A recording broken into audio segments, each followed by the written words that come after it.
SmackDown took place in the Performance Center tonight. I think watching the show, it seemed like WWE is ready to take a break. Because in 2 weeks, they promoted this special on Triple H. And I'm thinking to myself, are they going to just do 2 hours just on Triple H? Or are they going to take a week off? Or are they going to have an off-season where they can just have every SmackDown be about some wrestler and do that on Raw too and show old WrestleMania matches, show older matches? They could do something like that. I'm not sure what they're going to do. But I'm interested to see what's next for the company. Also wanted to mention this is a big story. The Revival have been released by the WWE. They officially got their release today. They've been asking for the release for a whole year. They wanted to be released a long time ago. They've not been happy. They've been very public about this on social media. We all know they're going to All Elite Wrestling AEW to face the Young Bucks. That's going to be great, but that won't be for 3 months. And the way it's shot, AEW can't take them in right now because they already shot about 7 weeks of Dynamite. And from what I heard is they're booked until May for Dynamite. They'll have everything shot, so I don't think there's a way for the Revival to get in there right away. And as for this show, I hope they take a break because I'm starting to get just watching it. I'm just it's like stock. I mean, maybe I'm going to start liking it. I was thinking to myself, is it possible that we start enjoying MTV and wrestling like it's Stockholm Syndrome? We've been away from everyone so long, like we're so secluded watching this, and we're starting to like it. But I watch it. I want to see a break. Just don't do any more wrestling. It's miserable. I hate it. I hate watching it. I hate watching wrestling from the Performance Center in front of no fans. It's miserable. It's a constant reminder. So I hope they stop it. Started with Braun Strowman coming to the ring. Nakamura interrupts him, and they eventually set up a match. Strowman was just there to talk about his win. He won the Universal title from Goldberg, and he will face Nakamura later in the night. They recap Alexa Bliss and Nikki Cross's victory over the Kabuki Warriors at WrestleMania to win the WWE Women's Tag Team titles for a second time. Alexa and Nikki come out. Alexa Bliss, as always, looking great. I just don't think her and Nikki are a good fit still. It's not her and Nikki. I know they're friends, but they do not fit. They just do not fit. The Kabuki Warriors are their opponents, and they keep making the head Michael Cole talk how he's saying Nikki Cross's WrestleMania performance was a career-defining moment. I think to myself, no, it wasn't. She didn't even get the pin. Alexa Bliss got the pin. Alexa Bliss won the match. Anyway, it was okay. Kairi Sane and the heels took advantage of Alexa, and Nikki gets some more of a spotlight here. It feels like it's weird. I mean, Alexa's a much bigger star, and she does get the music when they come out, but I feel like they want to give Nikki a bit of a spotlight too, and it may actually push her in this tag team. I'm not sure. I'm ready for them to split up. I think they've had a decent run together. I like to see Alexa do other things. I think she's just more entertaining that way. Not a moment of bliss, but I'd like to see her maybe even back in the title picture. That's where she's good at. But I'd like to see her as a babyface, have a good babyface run. She has everything. I mean, she's beautiful. She's a very nice person. She talks really well. She's really engaging. If you see her in interviews, very likable. The way she interacts with fans is great, and of course, she is drop-dead gorgeous. She's unbelievably attractive. So I'd like to see her have a really good babyface run as a top star in the women's division. Not as a heel, not interested in her as a heel champ. Just let's see her have a babyface run. I'd like to see her do that. But here it was okay. It was an okay match. They gave Nikki Cross the win. She beat Kairi Sane the second time. They do protect Asuka, so that's good. And I looked at it as, if they're thinking to themselves, Kairi Sane's going to go, she's going to go back to Japan, it's very likely. It's maybe the last time we see her, because if they're going to go on a break, she might be back in Japan by then. So a 2-month break. I've heard she was married in Japan, so congratulations to her. And I think you'll see her back in Japan. Io Shirai doesn't seem like, because they gave her the women's ladder match, the briefcase, but Kairi Sane, I expect her to be back in Japan. I don't think she has much long for this company, to be honest. And if she's happy in Japan, that's where she should go. But I like seeing her in America, I like seeing her in the U.S., but she's happy in Japan, she should go back. They do Elias. Elias segment, he performs on the perch, and he mocks Baron Corbin. To recap the Otis, Mandy Rose, Sonya Deville, Dolph Ziggler angle. They didn't show who the guy was. I don't know when they're going to show this hacker's identity, but they didn't even mention him. That kind of sucks, because I really like the hacker angle. I think it's cool. They have Otis and Sonya Deville go to the ring.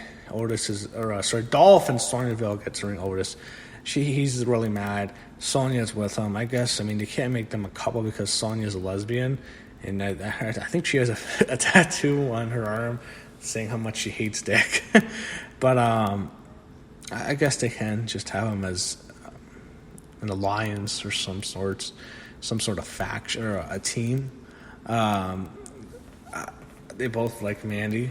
They do in that way, obviously. So we'll see what they do with them. But Tucker came out and he mocked off Ziggler. He showed him a whole bunch of pictures. I thought Tucker was going to try on Otis, but it just seemed like they're not going to do much with Tucker. Just not invested in this guy. And I was always concerned with Heavy Machinery if they ever split them up, because if they split, Otis is the star. Tucker's going to be fucked, and that's probably what's going to happen here. Dolph Ziggler beats Tucker cleanly. He wins, and it sets up continuing his feud with Otis. They show the closing moments from the triple threat ladder match at WrestleMania where John Morrison wins, of course, making the heels look like idiots. Kofi Kingston and Jimmy Uso look stupid. So they do the dirt sheets. Don't care much. Don't care. Okay, I know the Miz is not sick anymore, so that's good. Miz says they retained their titles, but Morrison pointed out that he won the ladder match and he was the person to retain the titles. Miz says he was his coach at home. They ran down the WrestleMania card. They talked about the Boneyard match, and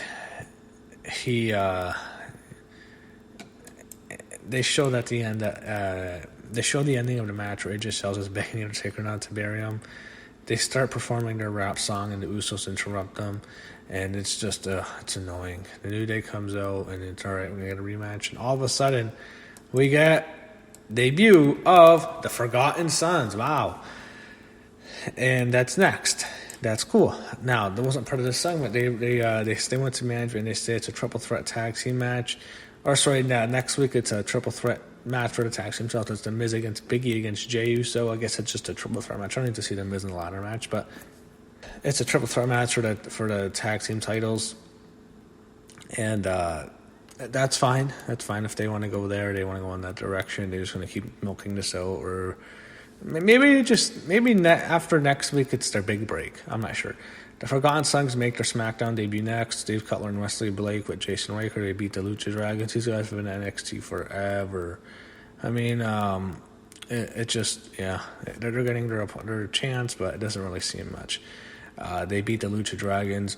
They go backstage to show Alexa Bliss and Nikki Cross celebrating winning the tag team titles. Dana Brooke and Carmella approach and congratulate the new champions, and that is obviously where they're going next.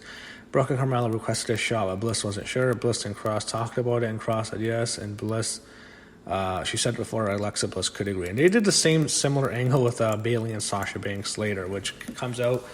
Sasha Banks comes out, and ever since she came back from SummerSlam, her body is insane. She's very, very attractive. She always was attractive, but now she's smoking hot. Bayley comes out with her. They get to the ring. Bayley noted that 2 weeks ago, Paige tried to ruin her WrestleMania and their friendship by putting her in a fatal 5-way elimination match.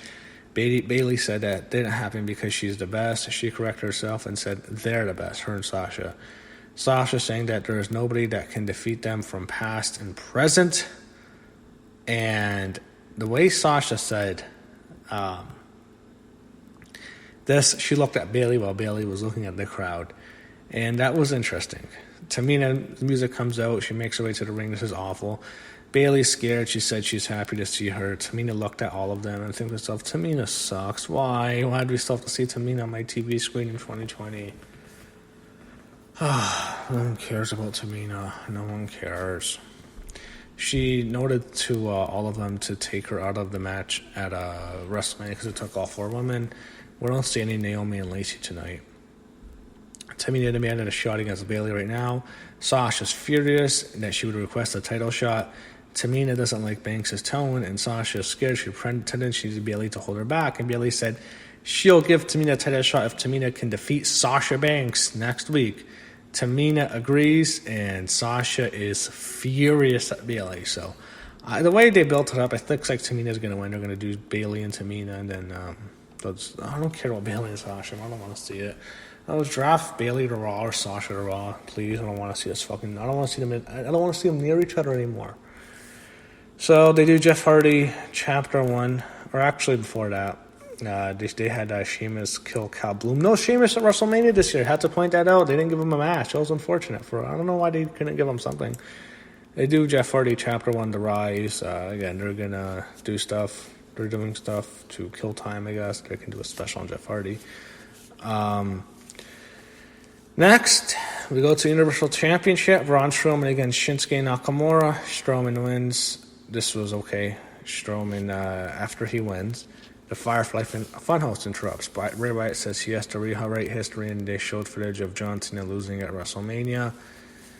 Wyatt congratulates Strowman on winning the Universal title. The Lantern started whispering, and Wyatt had a flashback to when Strowman was a member of the Wyatt family.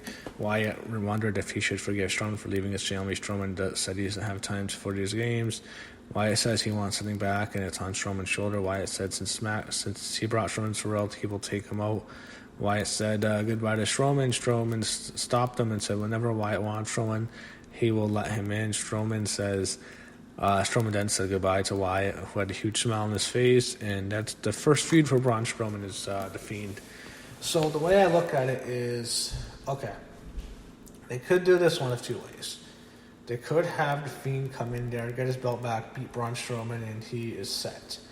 That kills Braun Strowman, but I don't think they really wanted to give Braun Strowman his title shot in the first place, and I suppose after The Fiend beats Braun, they could go to The Fiend and Roman Reigns, which I think that's going to happen. It could. I mean, I try to see SummerSlam, but who knows if SummerSlam's going to happen at this point. I don't think it's happening in Boston. I think it'll happen at the Performance Center. But they could go, all right, The Fiend comes back, wins his belt, beats Braun Strowman, and they do the match they originally wanted to do at WrestleMania, which was The Fiend and Roman Reigns. And then the fact that it's going to be an empty arena match, they can get away with it because they don't have to worry about the fans booing Roman. They could go that direction. Or they can go Braun and give him a big run. I mean, a second loss, I think, kills The Fiend, unfortunately. If he beats regular Bray Wyatt, it's not a big deal at all. But if he beats The Fiend, he can't do that. If he beats him, that they could set up Braun Strowman as a top star, as a major force. People will take him seriously. It's not beating old Goldberg in the ring. If he beats The Fiend, people will take him seriously as champ. So it could go out one of two ways. I do think the better way is probably to go with The Fiend, but we'll see what Braun does as champ. That was SmackDown. I don't know what the future of the show will be. I do not know if they're planning on doing more of the WWE, doing more recap shows, doing more tribute shows, video shows, stuff like that, highlight shows, without actually doing a physical Raw and SmackDown. They have the biggest library in the world, basically. They can just show every single match that people like on Raw and SmackDown for 5 hours a week. And for NXT too, they have a lot of stuff on NXT from the takeovers. They could do that and wait for this thing to pass. I wish they did that. I'd like an off-season. I wouldn't mind an off-season. It's not good for my channel. I'll lose subscribers and views. But I think giving the wrestlers 2 months off, and they already have time off, basically. They're only working one day every 2 or 3 weeks. But giving everyone some time off from wrestling, letting us just stay in the real world, figure this out, get this coronavirus over with, and then coming back, things will get better. I've been saying this for a while to some of my friends. I have not said this on camera much, but when they come back, that Raw, that SmackDown, that NXT, whatever it is going to be electric. That first week back from the coronavirus, you're going to see such a big pop. I can't wait for that. That's going to be a lot of fun. That's going to be one of those big shows. So I hate to even make this comparison, but it feels like remember that SmackDown after 9/11? When we get that first Raw or SmackDown after the coronavirus, that is going to feel really good to watch. That's going to be one of those shows you don't want to miss. That's going to feel like a major event. So I'm looking forward to that at least. Hopefully this thing ends, guys. I am so bored. I hate it. I hate this fucking COVID-19. This fucking awful virus that came from China. I hate it. I'm so miserable. I hate it. They've ruined WrestleMania for us. I want this motherfucker to end. I can't wait for this thing, this period in history just to end. It is historic. We're going to talk about this for a while, but I can't wait for this period in history to end. And hopefully we can finally get wrestling in front of a live audience again and finally start to enjoy it once again.